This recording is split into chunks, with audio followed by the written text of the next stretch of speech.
Hello team, welcome to another ATP Geopolitics video with myself, Jonathan M.S. Pitts. Ukraine War military aid video and military aid and equipment and other aid to Ukraine, just discussing those elements of the Ukraine war.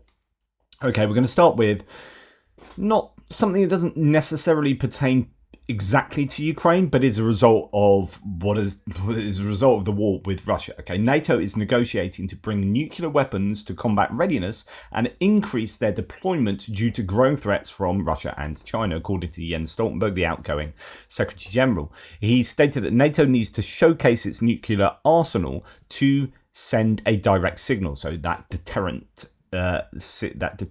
signal. Worrying. We're talking about potential nuclear war, but if we are going to have nuclear war, let's make sure that our guys are as prepared as possible. I don't know enough about nuclear wargaming to know whether actually, you talk about mutually assured destruction where the whole world will get blown up. I don't know whether, if it came to that point, NATO would have enough intel on Russian nuclear facilities and silos to be able to take them out for, who would be the most reactively successful. And it also will depend on the position of submarines around the world, of course, as well. I know that UK nuclear capability is it not exclusively submarine based, our nuclear arsenal? But anyway, I digress. This is, I don't know whether you call this good news, but I think it's reflective of the threat that Russia poses to the world at the moment, and that the war in Ukraine has far more serious consequences than many people might otherwise understand. Okay. Ukraine, and I did mention this in my previous video, Ukraine is getting closer to being able to use its own missiles. Quote from Zelensky: "Our missile program has good dynamics, and although it is a difficult task, we are gradually approaching the ability to use our own missiles and not just rely on missiles from partners." Gradually approaching. So let's unpick some of the words. Words mean everything, right? Let's concentrate on a little thing. So gradually approaching. This is slow. This is a slow process. I was hoping much earlier in the war that Ukraine's indigenous missile production would be scaled up and would by now be at a point where they'd be not so worried about ATACMS missiles not being able to hit air bases 200 kilometers behind the Russian border, but they'll be able to use Neptune missiles or maybe their own cluster munition missiles to do so. But evidently it takes a long time to design these things to make sure that they can be used effectively.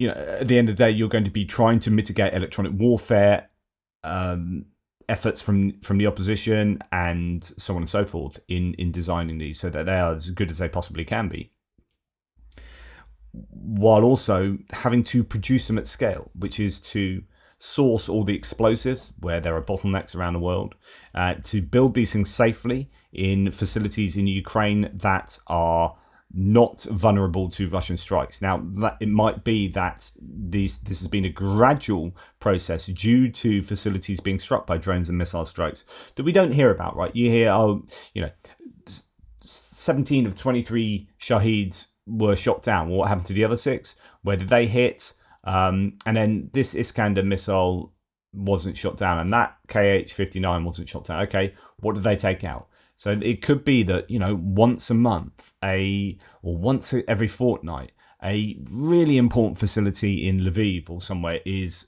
significantly struck by a missile or drone.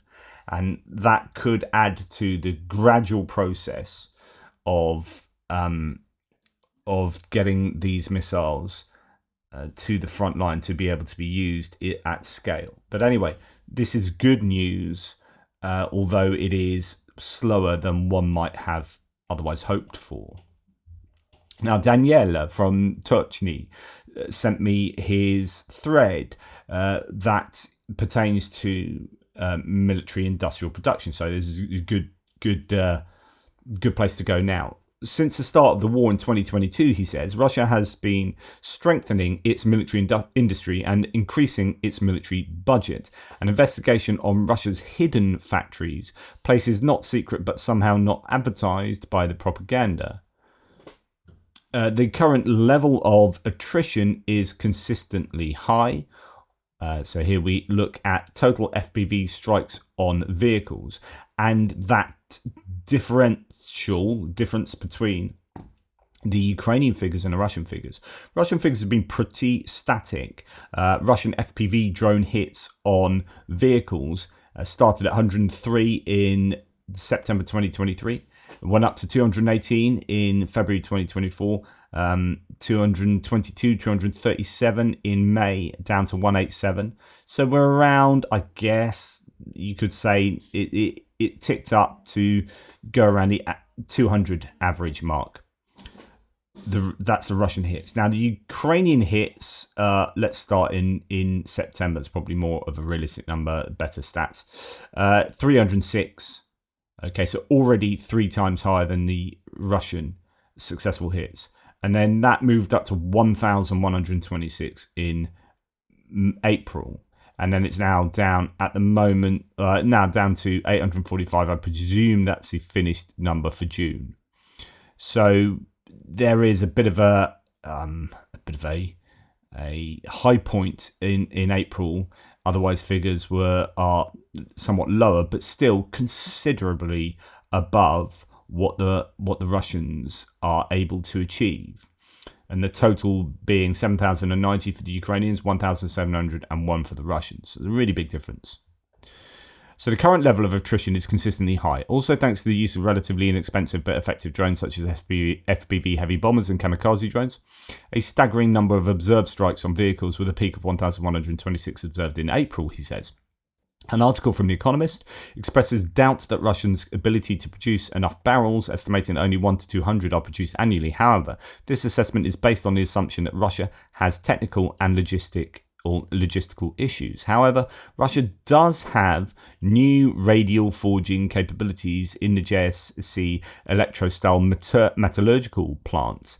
This plant was already known to the CIA for its involvement in purchasing 2 GFM SXP-55 radial forming machines between 1975 and 1977. Actually, Andrew Perpetua had a short video on forging of barrels the other day that was interesting, worth looking into. It's only about 6 minutes.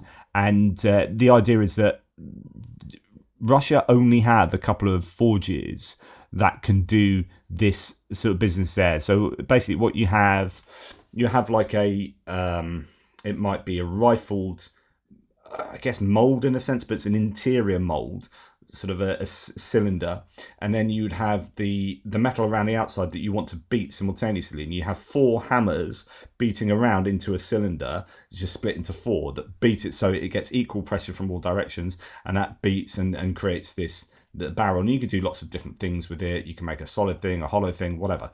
The idea that they only have a couple of these that can operate in Russia, and actually when you look at the allied capabilities, you have the same amount from each, like UK, Germany, US. All these different nations can well outproduce Russia in terms of barrels, even if Russia was operating at absolute 100% capacity. But yes, SMS Group, ALD, ABP, Seimpelkamp, Camp and Glamour USA in 2011 contributed to the full modernisation of the plant, installing a series of new forging presses, in particular a new SMX 600 radial forging press, and also modernised all the furnaces. So this is when we are trying to be nice to Russia. We've ended up actually giving them the ability to forge things at a better rate and better quality than otherwise they would have been. There is strong evidence of Electrostyle's involvement in manufacturing weapons due to the well-known presence of the GFM SXP-55. A careful exploration of the Russian section of the website reveals spare parts of GFM SPX-55 are being sold. Another concerning aspect is the large number of job vacancies at the plant, including positions of engineers, specialists, and a significant number of experienced or new workers, totaling 43 new open positions. Electrostyle is vital in Russia's this is going back to his article. It is vital to Russia's war effort, with a rich history in defense production and key radial forging machines. Its specialized steel capabilities and increased job openings indicate a heightened demand for war materials. And more details at the Tochny article. the hidden factories, the giant's clay feet, Russians' hidden factories. So, although this is worrying that they are maybe able to produce, barrels at a rate that's slightly better than was thought maybe in that other article. I think this, Russia are in a really difficult position because they simply cannot produce enough barrels compared to the rest of the world. Ukraine's fleet is smaller anyway, and so you would need fewer barrels. Russia is just, I think, in a spot of bother here, and the subsequent support for those factories will not be forthcoming from any nation outside of Russia that is allied to Ukraine, and so I think there is still a massive advantage that Ukraine has in terms of allied capacity, production capacity for things like barrels, but also ongoing sustainment and indeed increasing capacity for allies. It's a very kind of niche technology, and Russia doesn't make its own forges; it imports them. I think Austria are they the country that provides them. That's where they got those forges from before. Anyway, you can read more from on Touchny. Colby Babward says Estonia will spend over 4% of GDP on defence in 2026, perhaps as high as 4.5%, and might even overtake Poland. So this is overtaking the US in terms of percentage of GDP spent on defence, to therefore qualify for NATO. Not it's a qualification criteria, but it's an expectation. Estonia currently spends 3.2% and wants NATO targets raised above 2%. This is stated by Defence Minister Pekfor today during a meeting with the US Secretary of Defence Lloyd Austin in Washington, D.C. This is the way.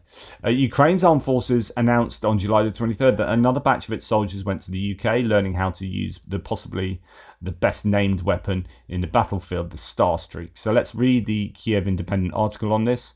And this is why it's so deadly, is the article.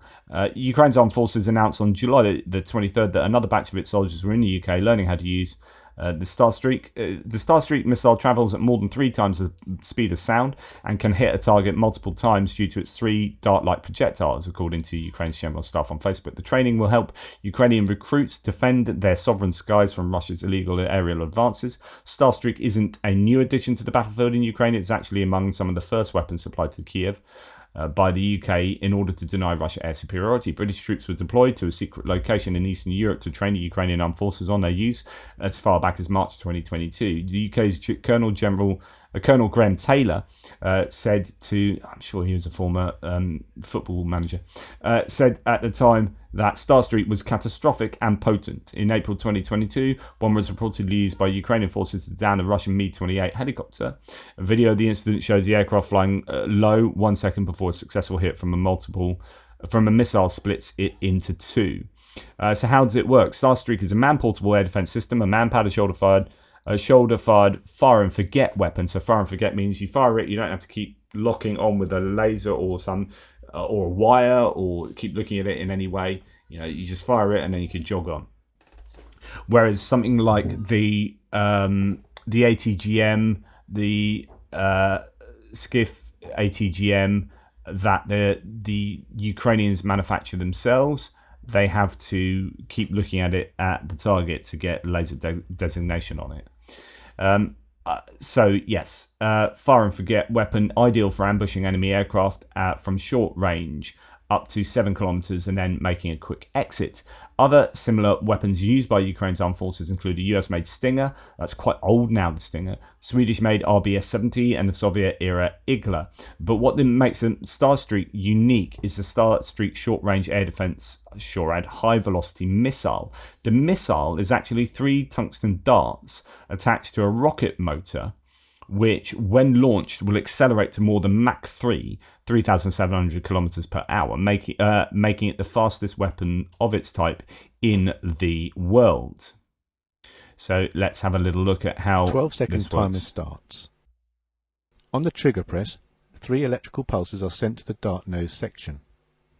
The thermal batteries in the darts are activated. The gyros fire up, and from the resulting pressure build-up, the front end cap is ejected. For first stage motor ignition, the trigger must be held in for more than 0.45 seconds. A fourth pulse is sent to the first stage motor for ignition. A 7.8 second timer starts and the missile thrust blows off the rear end cap. At the instance of move, IOM, the missile begins to spin. The segment support switch opens and the ball riding pin closes.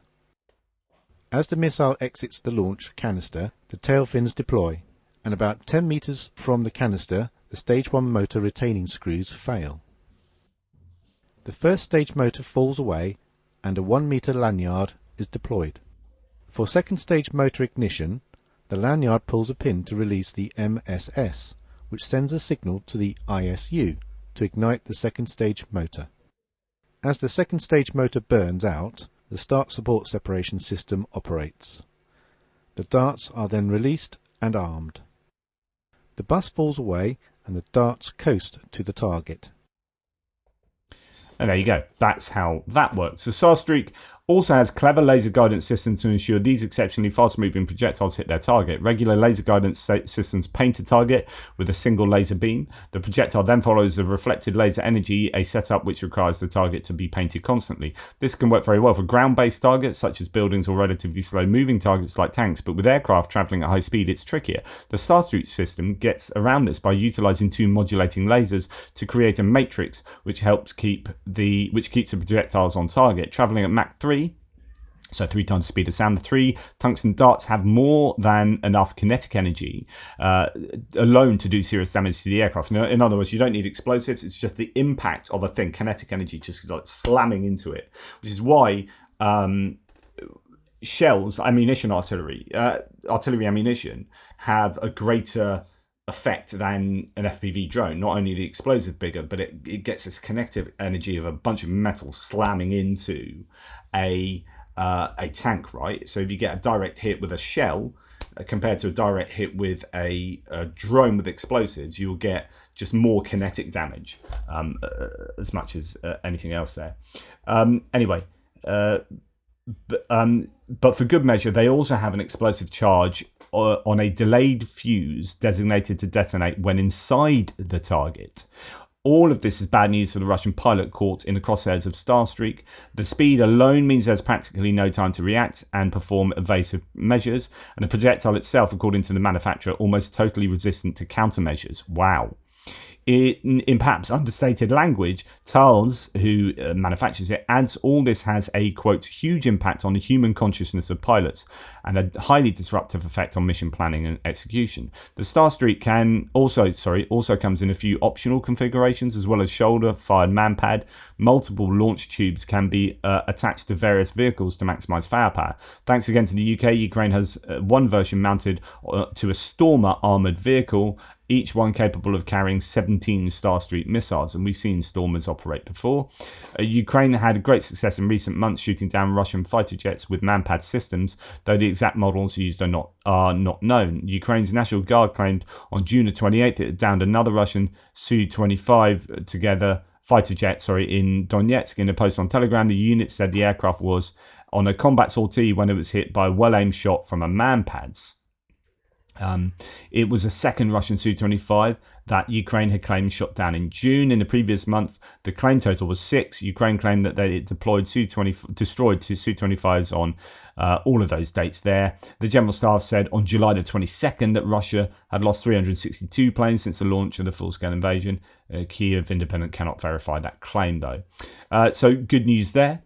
As previously reported, says German aid to Ukraine, Rheinmetall is planning to build a 155mm artillery ammunition factory in Ukraine. As Rheinmetall has now announced, the Ukrainian government has officially commissioned them with the construction of the production facility. Contract has a volume of low three-digit million euro range and includes the complete technical equipment of the factory through it to commissioning. The intention is to launch ammunition production in Ukraine within 24 months. That's still 2 years away. Since I had a bit of spare time, I published an article, says German aid to Ukraine, about the establishment of the production facility for artillery ammunition in Ukraine by Rheinmetall, mentioned above, with some background information and side notes. So you can go and check that out on DE Aid ua.org. So DE, that's Germany, D, Deutschland, DEA, UA, Ukraine, .org. So go and find Germinator Ukraine on Twitter and find his articles on his website. Russia's plan to assassinate the CEO has backfired spectacularly, says Michael Weiss. So remember Armin Papiga, the Rheinmetall CEO, there was an assassination attempt that was in flow when it was intercepted and interrupted. But he's reacted by following through fairly quickly with this production facility. I don't know if it had any effect on whether that was going to happen or not. But anyway, Rheinmetall doing a really good job to support Ukraine. Raytheon plans to increase the maximum production rate of AIM-9X Block 2 Sidewinder missiles. So this is from Colby Badwell. These are air-to-air missiles that can be used, obviously, by planes to shoot down other planes, but also can be used by NASAMS, I think, air defense systems, to fire them from the ground. Of course, you are going to have less of a range because you have to overcome gravity and they have to come up to speed on their own. As if you're firing it from a plane, you're already up there and you're already going at a certain speed, and so you will need less energy from the missile itself to propel itself towards the target. So it'll have a greater range when fired in the air-to-air situation. Anyway, they're moving from producing 1,400 a year to 2,500 a year. It'll be achieved by Lot 25. Unclear what that means by the scheduled award, says Colby Badwell, but in March 2025 or by 2027 when Lot 25 will enter production. It doesn't quite explain what Lot 25 is. Nonetheless, this is to support growing demand due to the war in Ukraine. The US Air Force and the US Navy need to continue to replace legacy Sidewinders provided to Ukraine, provide Ukraine with new X Block 2s to support the NASAMS 3 batteries, and also meet other foreign military sales orders. So as NASAMS get more popular as well, you'll get people buying more of them around the world and there'll be more demand for these. So it shows that Ukraine is receiving these missiles and will need to continue to receive them in increasing numbers, but also that Ukraine is a hotbed for marketing for these weapons to the outside world as well. Now, interesting, the first female prisoners have signed a contract with the AFU to transfer to military service in exchange for parole. So we heard that 3,800 prisoners have already done that. They're hoping to recruit 5,000. I don't know if that 5,000 number includes female prisoners. Colby Badwell then goes on to talk about North Korean support for Russia. They may now have supplied up to 5.2 million rounds of 152 artillery shells. In an interview with Japan's Yomiuri Shimbun newspaper, South Korean Minister of National Defense Shin Won-sik said that 11,000 containers were enough for 5.2 million 152 mil shells, and they've been shipped to Russia to date. So the containers you don't know whether they're just full of these artillery pieces, artillery ammunition pieces, but if they were fully full of them, then that could be 5.2 million shells. It's a significant increase over what has been previously disclosed and speaks to a sustained supply that we should expect to continue. I wonder how much North Korea can produce in terms of artillery ammunition, and of course you've got issues maybe with the quality of these, but this is definitely a challenge for Ukraine, and apparently an even bigger challenge than previously thought. Intel Schizo talks about the ferry that was struck this morning, the railway ferry, yesterday in the Kerch Strait at Kavkaz. Russia has lost its third and final operational rail ferry, goodness me, I'm struggling with words, in the entire Black Sea. Ukrainian forces struck the port of Kavkaz, Russian-occupied Crimea, and heavily damaged the ferry Slavyanin. The Slavyanin is the latest operational rail ferry Russia has. It's the last one, in its entire Black Sea fleet, or in the whole Black Sea, Previously heavily damaged on May the 30th were the Conroe trader, the Avangard. They are both, I think, those two taken out there, I presume. Yeah, you got 4 photos 2 and 3. Yeah, I don't know if that's any of those photos represent the one that was hit yesterday. The only other rail ferry that was previously operational was the Anenkov, which operated the Kerch Kavkaz ferry, which suffered multiple hull cracks in 2018. Last report, the vessel was beached in Aliaga, Turkey on November the 21st, 2023 to prevent sinking. That's the fourth photo there, that one. So that's not good news for Russia. And that means, in terms of military aid and supply, that they're going to have to rely on this new railway that goes down through Donetsk into Zaporizhia Oblast, along from Rostov-on-Don through Taganrog through to Mariupol and Berdyansk. And that was supposed to be the alternative to the Kerch Bridge, because the Kerch Bridge can't take too much weight, I don't think. So they've been supplying railway logistics across the Kerch Strait through these ferries. But if they have no ability to do that anymore, that could really seriously affect the provision of equipment to Russian forces in certain areas of the front line, i.e. Crimea, i.e. Kherson, and maybe Zaporizhia. Now, if you're talking about Crimea's air defense being absolutely hammered, air defenses like S-300 batteries, S-400 batteries, S-500 battery even, then how do you replace those batteries if you can't get them across the Kerch Strait? Can they be sent across the Kerch Bridge? I presume they could be, but it just adds complications here. So you look at things like this train. Now these are T-90s apparently on the way to... Yeah, brilliant. On the way to the Russian forces somewhere at the front line. Just shut up. Why have you started up again? Gee whiz. Anyway, T-90s. This is obviously a challenge. We know that they are making these T-90s. They are getting attrited at a rate that is unsustainable compared to production. I can't see there being many more than a dozen at the most here. And, we don't know how often they get those sorts of deliveries.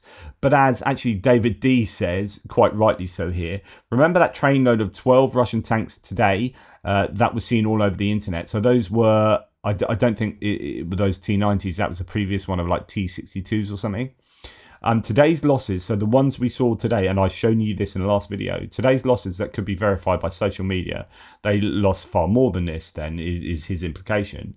But the loss of tanks today is more than an entire trainload of tanks that they've received, and that's a sort of trainload that comes not every week, right? And they lose that in one day. Look at those tank lists, look at those loss lists on a daily basis, and think that Russia really are committing to this war in a way that's completely unsustainable, or at least Ukraine is attriting Russian forces at an unsustainable rate for the Russians. They just can't produce enough, but they are getting T-90N tanks or T-90 tanks to the front line, and they are getting older tanks as well. But Russia continues to lose them at pretty crazy rates. Anyway, that's enough from me for today for this video. Thanks for watching. Take care. Speak soon. Toodle piss.